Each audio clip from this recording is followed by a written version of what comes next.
Online हजारों रुपए उड़ा देते हैं तब गरीबों की याद नहीं आती। आलीशान शादियों में गरीबों की याद नहीं आती। जब भोजन वेस्ट होता है तब गरीबों की याद नहीं आती। पार्टीज में, रिजॉर्ट्स में जाते वक्त गरीबों की याद नहीं आती। होटल जाकर हजारों के बिल भरते वक्त भूखे गरीबों की याद नहीं आती। बस मंदिर बनते दिखा नहीं कि विरोध शुरू। कंफ्यूजन। मंदिर बनाने से या मंदिर में दान देने से अच्छा है वो पैसों को गरीबों में बांट देने चाहिए। कई लोगों के मन में ये प्रश्न उठता रहता है कि हम जैनों द्वारा मंदिर में दान किए गए जो देव द्रव्य के करोड़ों अरबों रुपए हैं जो मंदिरों के काम में आते हैं, अगर ये पैसे गरीब जैनों को दिए जाए तो उनकी तकलीफ दूर हो जाए। वो पैसों से जैनों की पढ़ाई होगी, जैन अपने घर बना पाएंगे, खाने पीने की चिंता तनिक भी नहीं रहेगी, बीमारी में हॉस्पिटल डॉक्टर के बड़े बड़े खर्चों को वो भर पाएंगे। अरबों रुपए का खर्च मंदिर के पत्थरों में करना उससे तो अच्छा है कि जिंदा जैन में करना। अगर जैन ही नहीं होंगे तो मंदिरों का क्या करेंगे? एक एक मंदिर बनाने में करोड़ों रुपए लग जाते हैं, उतने रुपए में तो जैनों का उद्धार हो जाए। ये प्रश्न कई बार जैनों के मन में भी उठता है।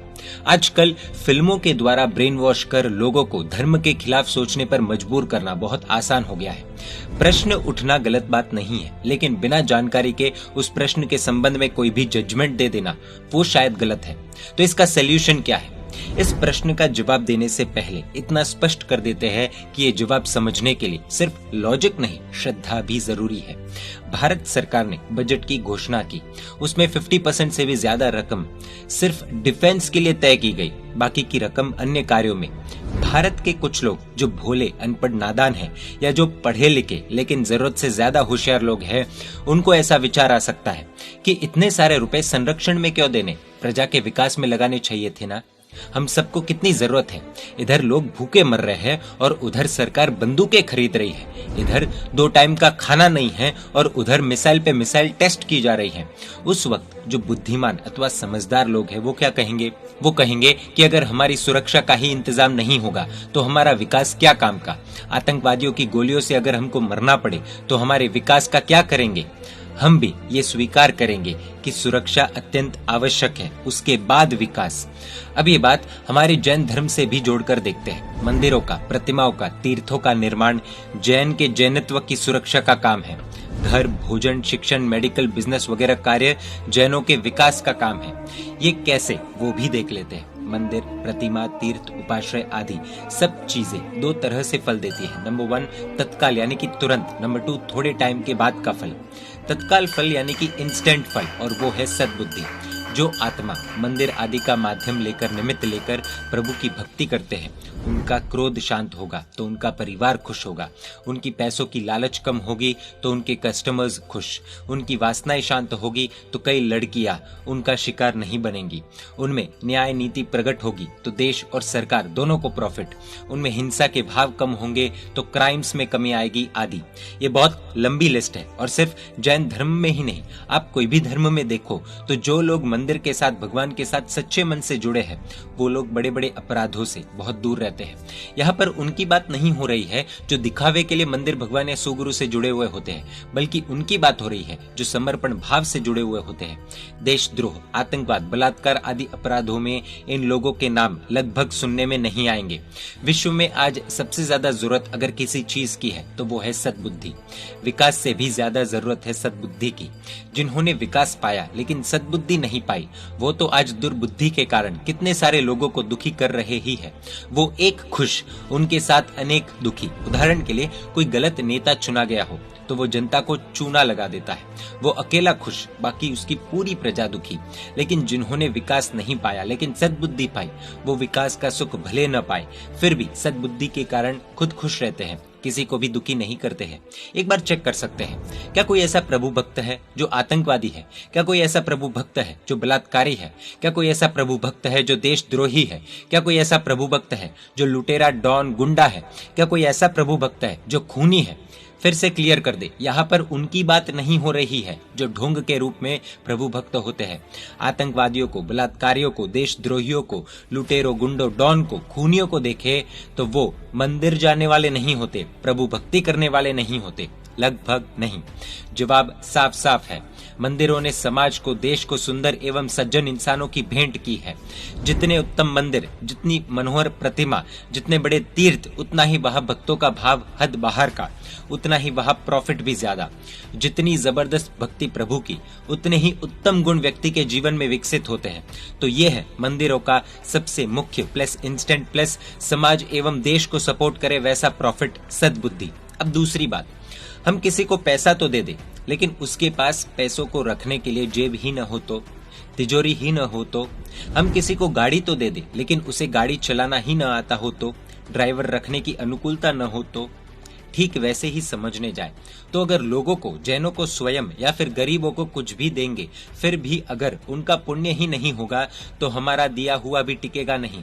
सामान्य पुण्य से वस्तु तो मिल जाएगी, लेकिन विशिष्ट पुण्य के बिना वो टिकेगी नहीं। आज दानवीरों ने करोड़ों अरबों का दान दिया ही है और दे ही रहे हैं, फिर भी भिखारी भिखारी ही रहे, मजदूर मजदूर ही रहे, गरीब गरीब ही रहे। ऐसा क्यों हो रहा है? बहुत कम लोगों के जीवन में आंखों को लुभाए वैसी ग्रोथ हुई है। यहाँ पर सुनने में कई लोगों को कड़वा लगेगा, लेकिन कर्म थियरी अप्लाई करनी ही पड़ेगी। हाँ, लेकिन हम ये नहीं कह रहे हैं कि दान नहीं देना चाहिए। यहाँ पर कहने का तात्पर्य अलग है। हमको चीज पुण्य से जोड़कर देखनी है। हजारों सीए बनते हैं, हजारों इंजीनियर्स, डॉक्टर्स बनते हैं, लेकिन सबका विकास समान नहीं है। कभी कभी दो व्यक्तियों की डिग्री एक जैसी, लेकिन दोनों के विकास में जमीन आसमान का अंतर दिखता है। इन सब का एकमात्र कारण है पुण्य कर्म, पाप कर्म। जिसका पुण्य जोरदार है वो यदि अनपढ़ हो तो भी पढ़े लिखे लोगों का मालिक बन जाता है। तकलीफ सिर्फ इस बात की है कि जैसे भोले लोग नहीं समझते हैं कि सुरक्षा की कीमत कितनी है और इसी कारण से वे विरोध करते हैं कि सुरक्षा में ही आधा से ज्यादा बजट क्यों, वैसे ही नादान लोग पुण्य पाप की महिमा नहीं समझते हैं, इसलिए वो विरोध कर देते हैं कि मंदिर वगैरह के पीछे अरबों का खर्च क्यों। वो नहीं जानते कि इसके पीछे अनेक गंभीर रहस्य छुपे हैं। अगर मंदिर बनेंगे तो लाखों लोग दर्शन, पूजा, भक्ति करेंगे। वो करने से शुभ भाव आएंगे, शुभ भाव से प्रचंड पुण्य का बंध होगा। वो पुण्य ही उनकी रक्षा करेगा, सुरक्षा करेगा।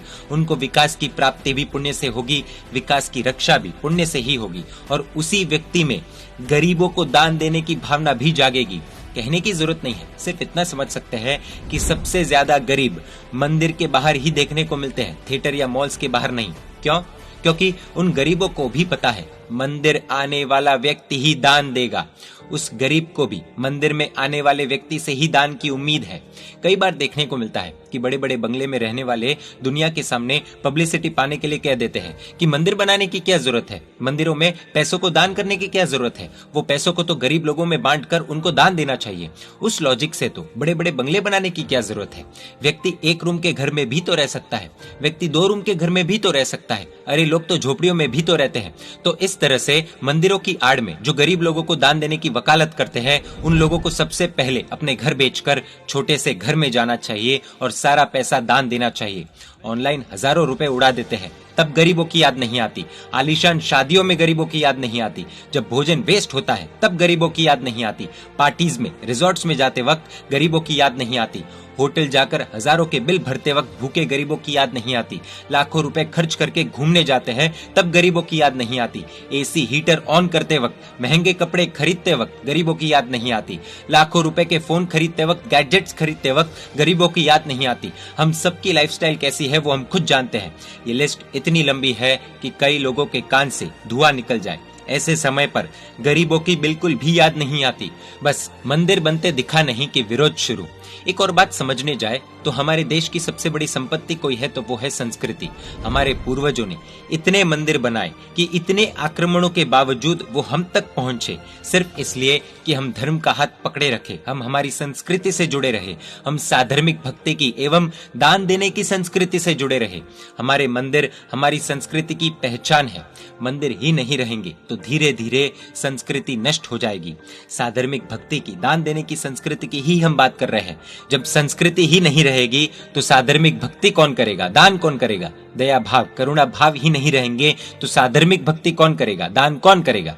इन शॉर्ट, मंदिर एवं भगवान की प्रतिमा आदि सब कुछ इंस्टेंट में सद्बुद्धि के लिए है। मंदिर एवं भगवान की प्रतिमा आदि सब कुछ परंपरा में पुण्य के द्वारा हमेशा के लिए सुख प्राप्ति के लिए है। भारत में गरीबी हटाओ आंदोलन तो बहुत हुए, लेकिन करोड़ों गरीबों का पुण्य ही नहीं था, तो बेचारे गरीब गरीब ही रह गए। कई गरीब आए, कई गरीब गए। कई व्यक्तियों ने गरीब अवस्था में जन्म लिया, गरीब परिवार में जन्म लिया और गरीब रहते हुए ही मर गए। सिर्फ गरीबी नहीं मरी, कुल मिलाकर उत्तम कोटि के अगर मंदिर बनते हैं, हर मंदिर में मनोहर भगवान की प्रतिमा हो और लाखों लोगों को वो भगवान के दर्शन वंदन पूजन में जुड़ने का लाभ मिलता हो, तो उन सब में सद्बुद्धि आएगी, वो श्रेष्ठ इंसान बनेंगे, उन सब के पास जबरदस्त पुण्य भी आएगा।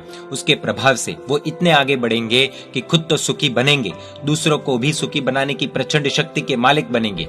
हाँ, समय की मांग अनुसार कितने मंदिर होने चाहिए, कैसे मैनेज होने चाहिए, स्ट्रैटेजी और प्लानिंग के साथ सब कुछ होना चाहिए, वो एक अलग विषय है। उस पर चर्चा अलग से हो सकती है, अलग से होनी चाहिए। लेकिन मंदिर का ही विरोध करना, यानी कि संस्कृति का विरोध करना, धर्म का विरोध करना, जो कि बिल्कुल भी सही नहीं है। मंदिर बचेंगे तो संस्कृति बचेगी, संस्कृति बचेगी तो देश बचेगा, देश बचेगा तो हम बचेंगे। इसलिए खुद को बचाने के लिए भी मंदिर अनिवार्य है। लॉन्ग टर्म में जो हमें ही बचाता हो, हमारी ही रक्षा करता हो, ऐसे मंदिर का विरोध करना सुसाइड से, यानी कि आत्महत्या से कम नहीं।